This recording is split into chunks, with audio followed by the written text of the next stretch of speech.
7,97,000 কোটি টাকার বাজেট প্রস্তাব পেশ সংসদে। রাজস্ব আদায়ের লক্ষ্য 5,45,000 কোটি টাকা, ঘাটতি 2,51,600 কোটি। বাড়বে সিগারেট, জর্দা, গুল, আইসক্রিম, সিএনজি সিলিন্ডার, জেনারেটর, ফ্রিজের দাম, কমবে ভোজ্য তেল, মশলা সহ নিত্য পণ্যের দর।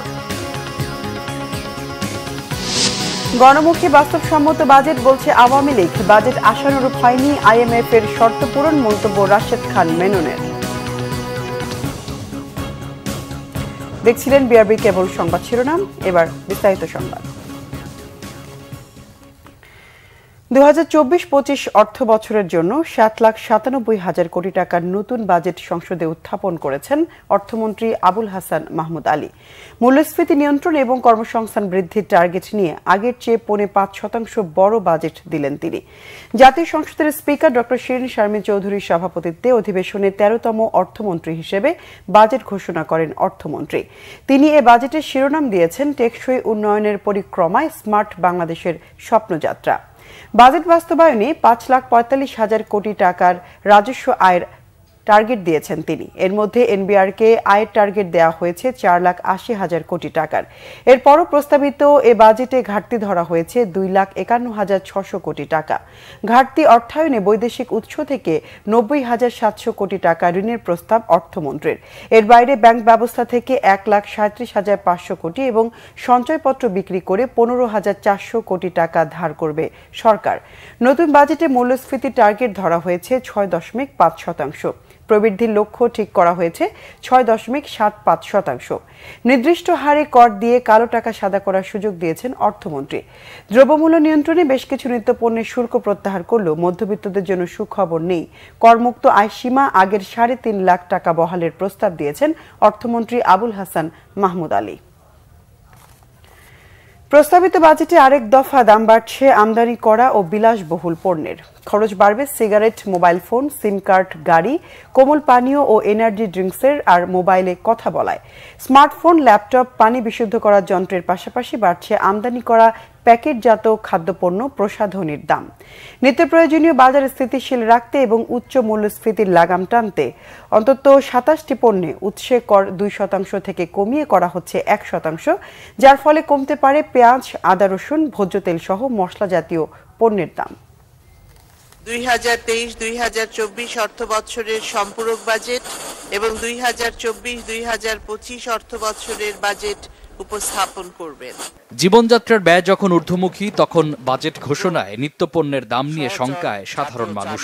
এক বছরের সম্ভাব্য আয় ব্যয়ের এই খতিয়ানে বেশিরভাগেরই নজর থাকে বাজেটে কোন পণ্যের দাম বাড়ছে বা কমছে তার দিকে।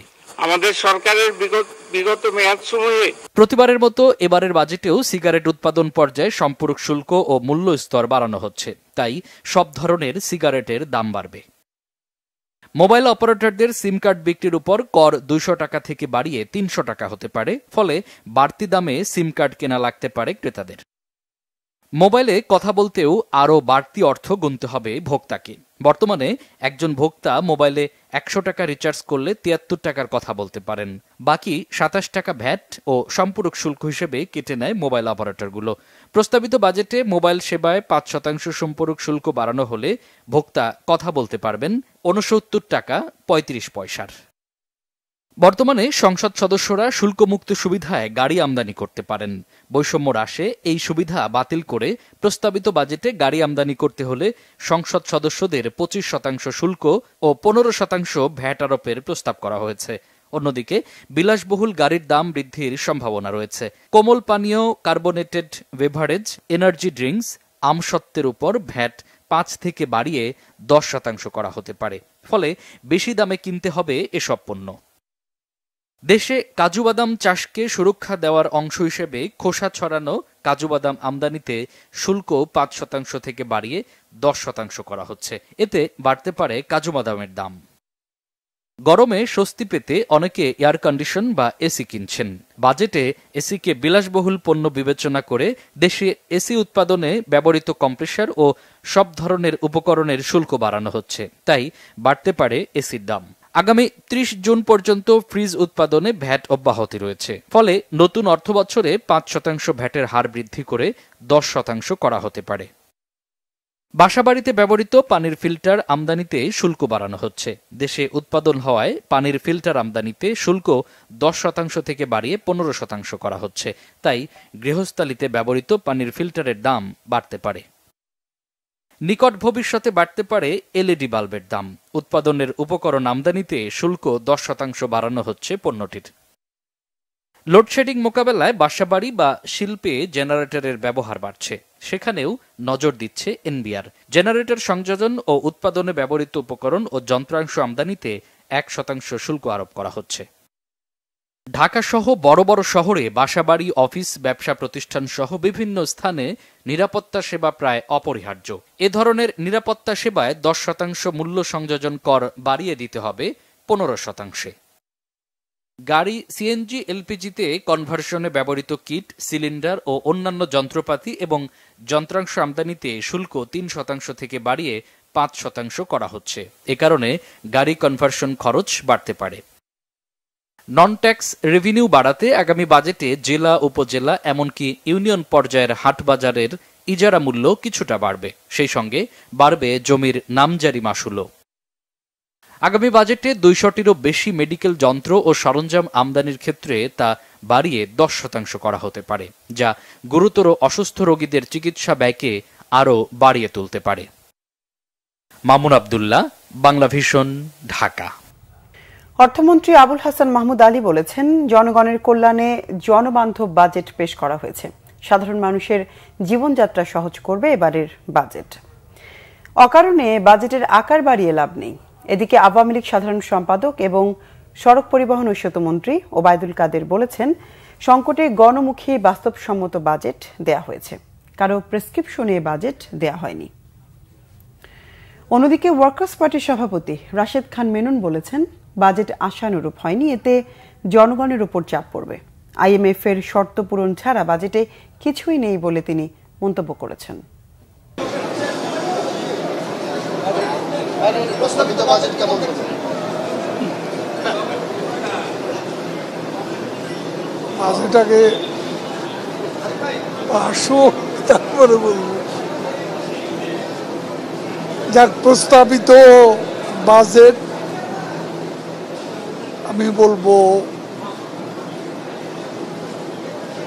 সংকটের বাস্তবসম্মত গণমুখী বাজেট, এবং এই বাজেট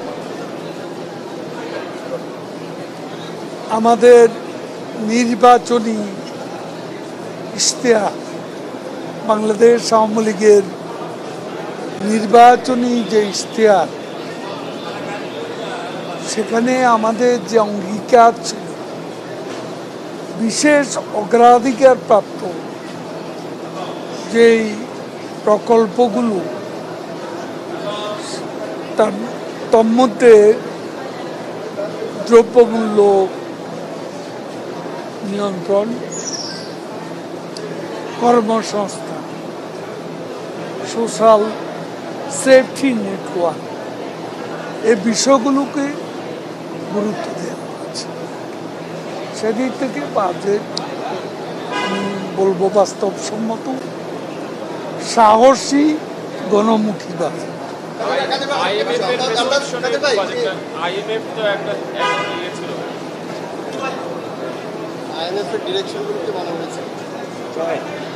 দেখুন,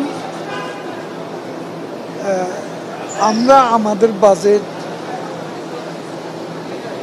এই সরকারই করেছে, এখানে কোনো প্রেসক্রিপশন কাজ করেনি।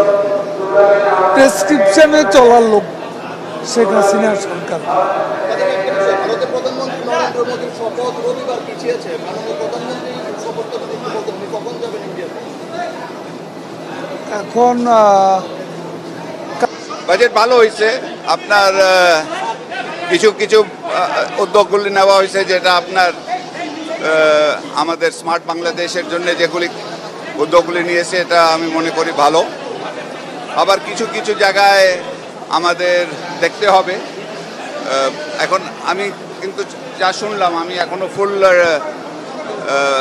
ডিটেলে বিস্তারিত দেখতে পারি নাই।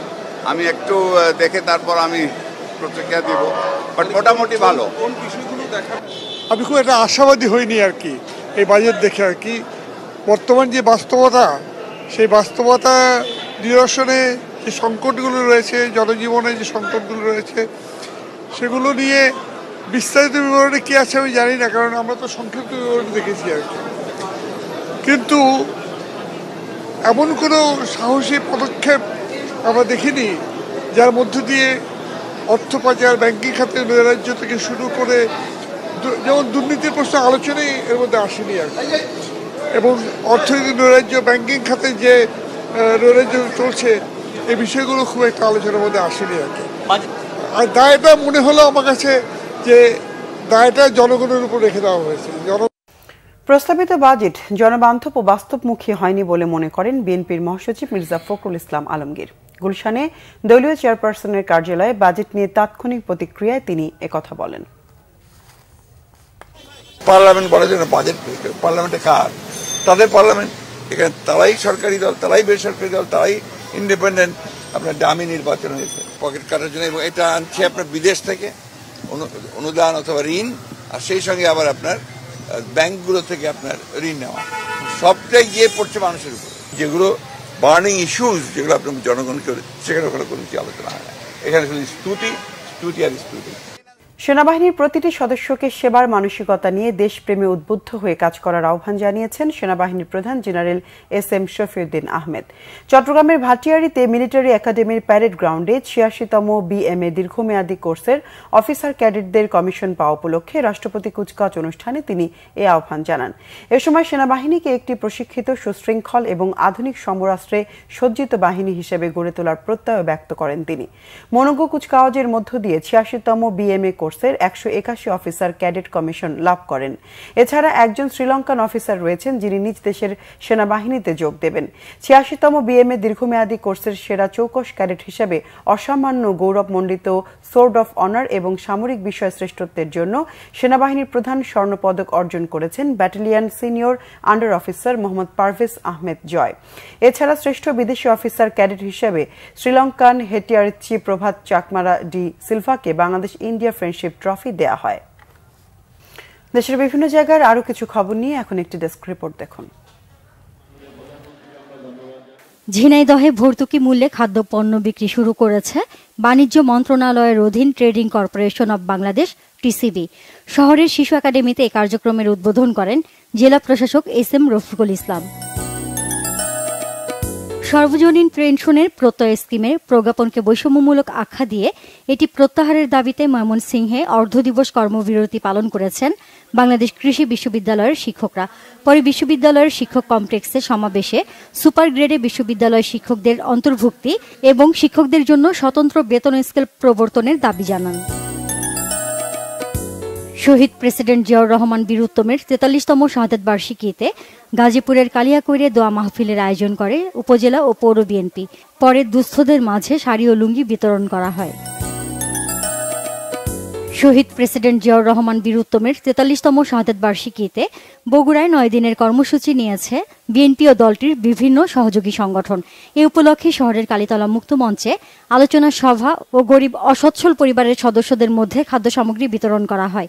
জেলা মৎস্যজীবী দলের সভাপতি আলহাজ মইনুল হক বকুলের সভাপতিত্বে এতে জেলা বিএনপির সভাপতি রেজাউল করিম বাদশাহ সহ অনেকে উপস্থিত ছিলেন। খাগড়াছড়িতে জাল নোট প্রচলন প্রতিরোধে জনসচেতনতা বৃদ্ধিমূলক কর্মশালা হয়েছে। খাগড়াছড়ি সরকারি উচ্চ বিদ্যালয়ের শেখ হাসিনা অডিটোরিয়ামে জেলা প্রশাসক মোহাম্মদ শহীদুজ্জামানের সভাপতিত্বে এতে প্রধান অতিথি ছিলেন বাংলাদেশ ব্যাংক চট্টগ্রাম অঞ্চলের নির্বাহী পরিচালক আরিফ হোসেন খান। ২০২৪-২৫ অর্থ বছরে সামাজিক সুরক্ষা খাতে বাজেট বরাদ্দ বাড়ানোর দাবিতে মানববন্ধন ও ভেজাল প্রতিরোধে করণীয় বিষয়ে সভা হয়েছে সাভারে। কারিতাস উদ্যম প্রকল্পের আয়োজনে ঢাকা ইচা মহাসড়কে সাভার বাস স্ট্যান্ডে কর্মসূচি হয়। পরে স্থানীয় একটি বিদ্যালয় মিলনায়তনে হয় আলোচনা সভা। গোপালগঞ্জের কোটালীপাড়া সাব রেজিস্ট্রার কাউসার খানের বদলির দাবিতে মানববন্ধন পালন করেছে দলিল লেখক সমিতি। কোটালীপাড়া উপজেলা সাব রেজিস্ট্রারের কার্যালয়ের সামনের সড়কে সকালে ঘণ্টাব্যাপী এ কর্মসূচি হয়। নওগাঁর পত্নীতলা উপজেলায় আদালতের রায় অমান্য করে ব্যক্তি মালিকানাধীন জমিতে জোর করে ড্রেন নির্মাণ ও জমির মালিককে প্রাণনাশের হুমকি দেওয়ার অভিযোগ এনে স্থানীয় চেয়ারম্যানের বিরুদ্ধে সংবাদ সম্মেলন করেছে ভুক্তভোগী ওই পরিবার। মহেশপুর কদমকুড়ি গ্রামে নিজ বাড়িতে এই সংবাদ সম্মেলন করেন ভুক্তভোগী Azibur Rahman. Nazneen Akter, Bangla vision news desk. সংবাদ শেষ করব বিআরবি কেবল শিরোনামগুলো আরেকবার জানিয়ে। 7,97,000 কোটি টাকার বাজেট প্রস্তাব পেশ সংসদে। রাজস্ব আদায়ের লক্ষ্য 5,45,000 কোটি টাকা, ঘাটতি 2,51,600 কোটি। বাড়বে সিগারেট, জর্দা, গুল, আইসক্রিম, সিএনজি সিলিন্ডার, জেনারেটর, ফ্রিজের দাম, কমবে ভোজ্য তেল, মশলা সহ নিত্য পণ্যের দর। গণমুখী বাস্তবসম্মত বাজেট বলছে আওয়ামী লীগ। বাজেট আশানুরূপ হয়নি, আইএমএফ এর শর্ত পূরণ, মন্তব্য রাশেদ খান মেননের। দর্শক, ছিল এখনকার মতো। পরের সংবাদ সন্ধ্যা 7:30টায় দেখার আমন্ত্রণ রইল। এছাড়া বাংলা ভিশন সংবাদ ও সংবাদ সংশ্লিষ্ট অনুষ্ঠান দেখতে ভিজিট করুন www.bvnews24.com ও facebook.com/banglavishnewse এবং সাবস্ক্রাইব করুন youtube.com/banglavishnewse। এতক্ষণ সঙ্গে থাকায় ধন্যবাদ সবাইকে।